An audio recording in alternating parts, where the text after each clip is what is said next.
Rain hammered the glass roof of Edinburgh's Waverley station as the Highland Express prepared for its overnight journey to Fort William.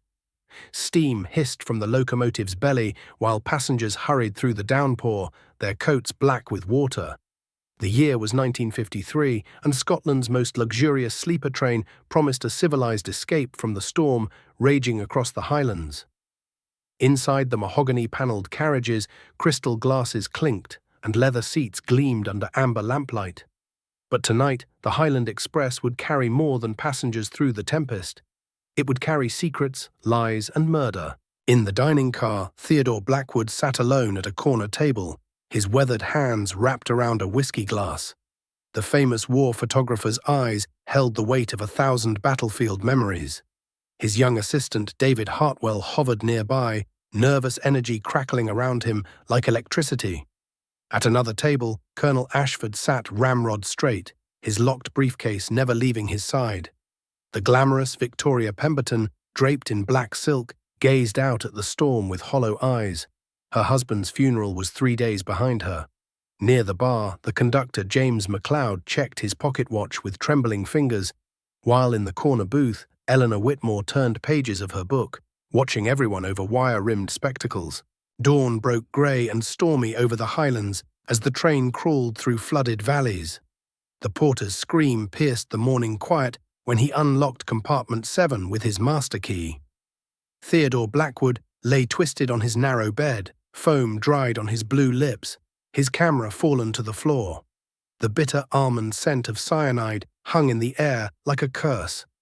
Within minutes, Inspector Margaret Sinclair of the Railway Police was summoned from the next carriage. She knelt beside the body, her trained eyes taking in every detail: the overturned teacup, the scattered photographs, the locked door. Outside, the Highland Express sat marooned on flooded tracks, unable to move forward or back. The killer was trapped aboard, but so was everyone else. Inspector Sinclair sealed compartment 7 and gathered the passengers in the dining car. Rain continued its relentless assault on the windows as she studied each face in turn. "Ladies and gentlemen," she announced, her Scottish accent cutting through the tension, "Theodore Blackwood has been murdered.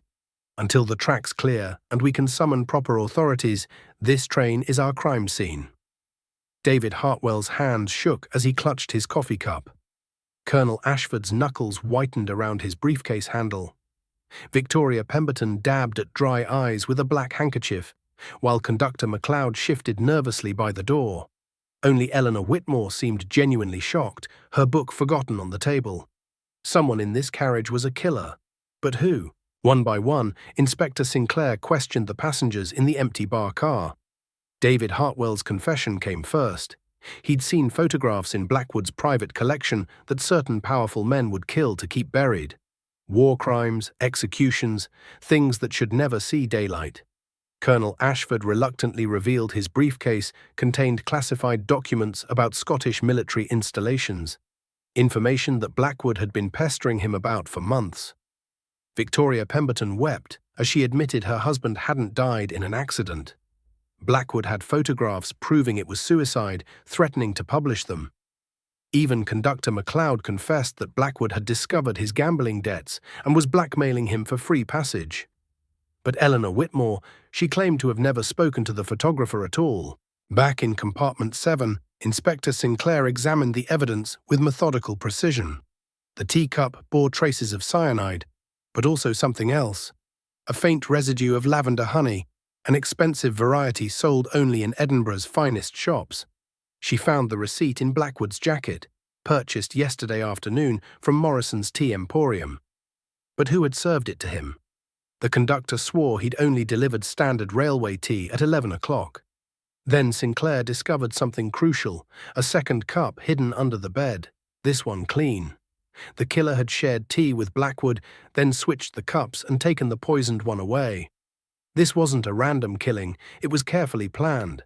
The search of the passengers' compartments yielded damning evidence against Victoria Pemberton. Hidden in her elegant black purse was a small vial labelled photographic developer, but chemical analysis revealed traces of potassium cyanide.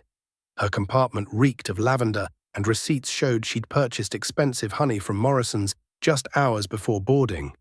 When confronted, Victoria broke down completely, sobbing that yes, she'd wanted Blackwood dead for threatening to destroy her husband's reputation. But she'd lost her nerve at the last moment. She'd thrown the poison away unused, she swore. But with the evidence mounting against her and no other suspects with access to cyanide, Inspector Sinclair prepared to make an arrest. The case seemed solved, but something nagged at the inspector's trained instincts. As Inspector Sinclair prepared to arrest Victoria Pemberton, conductor MacLeod burst into the compartment, his face wild with guilt and terror. "It was me," he cried, falling to his knees. "I killed him. The gambling debts. They were going to kill me if I didn't pay." Blackwood was bleeding me dry with his blackmail. I had access to his compartment. I brought him tea every night at 11. I couldn't take it anymore.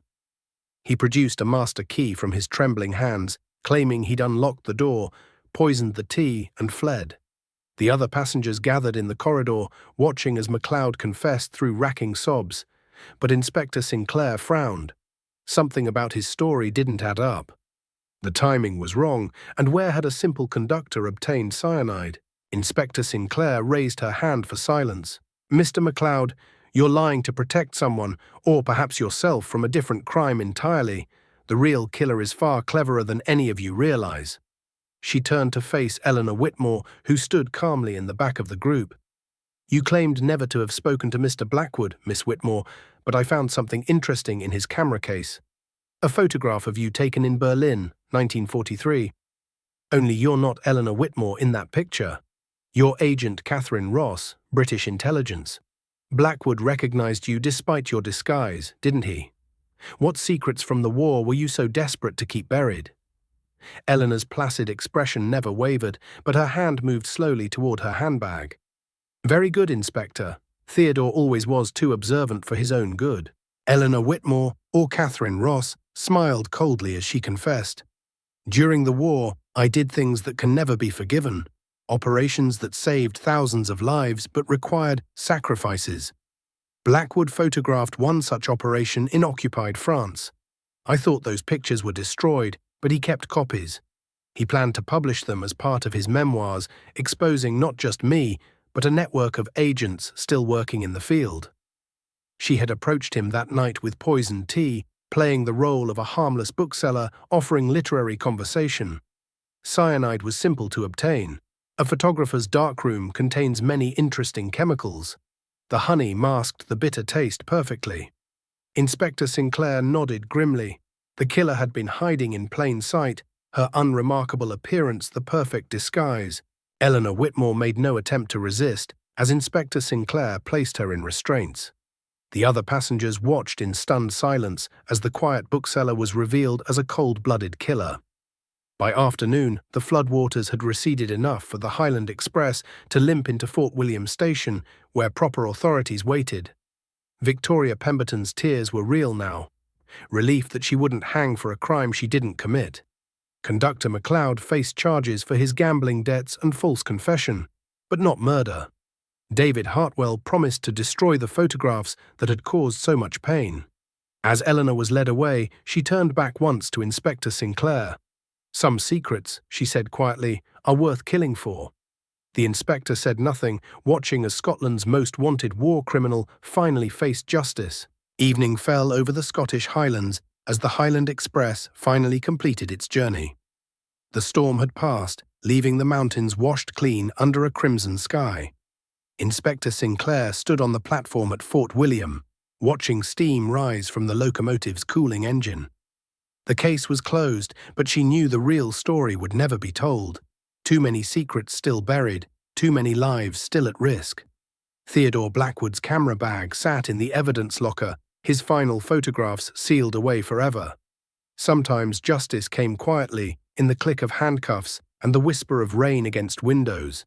And sometimes the most dangerous killers were the ones who looked most ordinary, carrying death in their careful hands and murder in their patient hearts.